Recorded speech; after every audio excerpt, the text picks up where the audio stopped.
Isn't it a strange fact that most people make a negative application of their great power of faith by thinking about and believing in poverty, ill health, fear, failure, and defeat, when it would be so easy for them just to change their thinking over to the circumstances and things they desire? Now let me give you a description of the one thing which represents the main difference between a successful person and a failure. Please listen carefully and think for yourself as I speak, because failure to recognize the truth I am about to give you is the starting point of most failures. Successful people in all occupations, all professions, and all callings have one trait which distinguishes them from the failures. It is their capacity for belief. The failures see the hole in the donut, but do not see the donut around the hole. The successes see the hole also, but they see the donut around the hole. Thomas A. Edison believed that he could perfect an incandescent electric lamp, and despite the fact that he failed over 10,000 times before he was crowned with success, he made his belief uncover the secret for which he was searching. Give one guess as to how many times the average person must fail before he quits. Fails because of the lack of capacity for belief. How many times can you meet with defeat before you give up the ghost and quit? Henry Ford believed he could build a self-propelled vehicle which would take the place of the horse and buggy.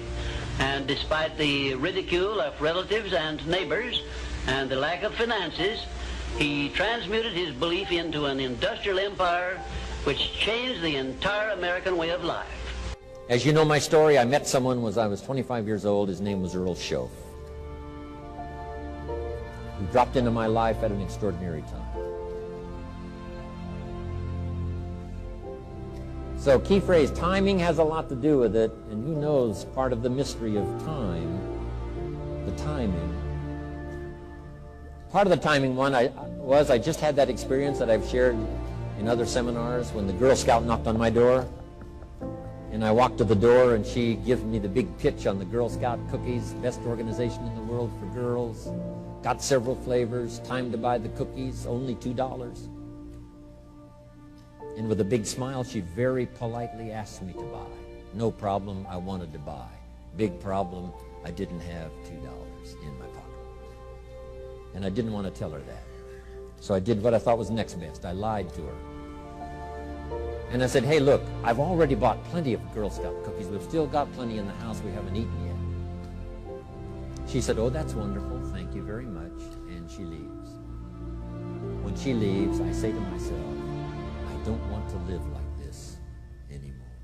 I mean, how low can you get lying to a Girl Scout? That's low down. I told myself that day, this will never happen to me again.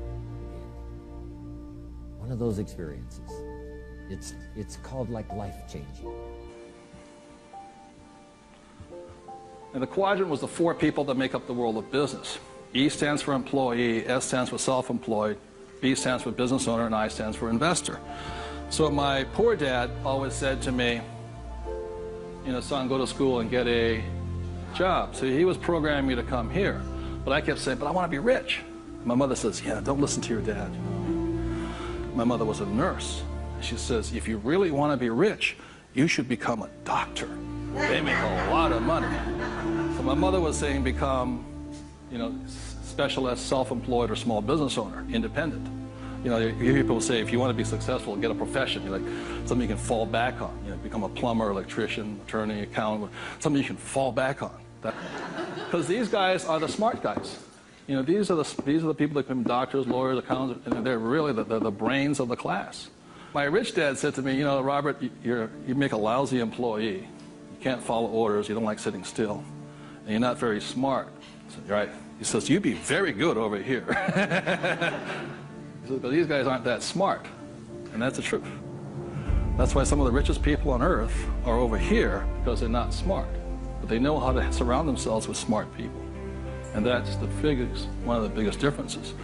If your standard is you're an athlete, then there's a certain amount of strength, a muscle tone, and energy that's available in your body on a regular basis because that's who you are. And so you do whatever's necessary to maintain that identity. Again, the strongest force in the human personality is this need to stay consistent with how we define ourselves. Because if you don't know who you are, you wouldn't know how to act. Once you lock in on that identity, your brain finds a way to keep you there. If you say, man, I'm overweight, I've always been overweight, I'm big boned, and that's the story you got, then you're going to always find a way to get back there. That's your settling point. That's your identity. That's where things lock in. If you see somebody who's in really great shape, you ask them, do you work out? You know the answer. Yes. How often? And they'll tell you 3 times, 4 times, 5 times a week, whatever. In a seminar, I'll ask people, who here works out at least 5 days a week? And I'm stand up. And you look around that room, and you know that they work out 5 times a week because you can see their body. You don't just get a result without some kind of action, without some form of ritual. Ritual meaning actions you do consistently. Now, do you think those people that are out there working out 5 days a week, do they have more time than you do? Or I have, or anybody else? Of course not. Is their life less busy? Of course not. It's just a must for them. They must work out that way, and they've made that turn and their life's changed. So I'm not saying you have to work out 5 days a week. I'm just saying whatever you really want, wants don't get met consistently. Standards do. Whatever you identify, this is who I am. And so it's not so much about changing your identity as there's expanding it. Deciding that, instead of your goals to lose 10 pounds, which is not compelling, what if your vision was to get back to my fighting weight? This year, this month, this next 90 days, I'm going to transform my body. I'm going to take on a new challenge. I'm going to find some technique or strategy, there's a million of them, that can reframe myself where I want to feel younger, stronger, more vibrant than ever before.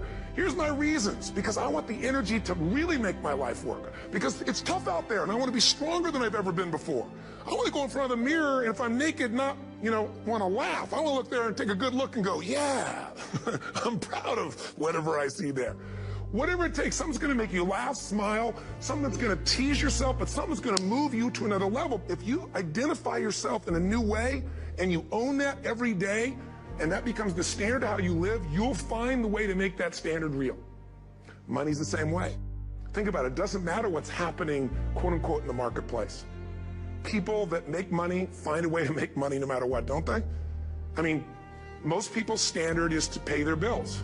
So that's what most people find a way to do, even when economic times get tough. Most people, if that's their absolute standard, they find a way. Some people's standard is pay their bills most of the time. And so most of the time they do. Some people's standard is not just to pay their bills, but to take care of their family and maybe even some of their friends. And they find a way. In fact, some people may be in a family where they don't have enough money. They barely have money to pay their bills. They work their guts out. And then somebody, their mother, their father, somebody else, their sister gets ill, and there's not enough money to take care of it. Nobody else has money in the family. They don't either, but they find a way to get that money to take care of their mother or father, don't they? And pay their bills. They never could do it before. Why? The situation made them raise their own standard. And not everybody does that. Somebody else in the family might have money and still not take care of their mother. It all comes down to the inner game, my friends. Changing your life is a change in the inner game.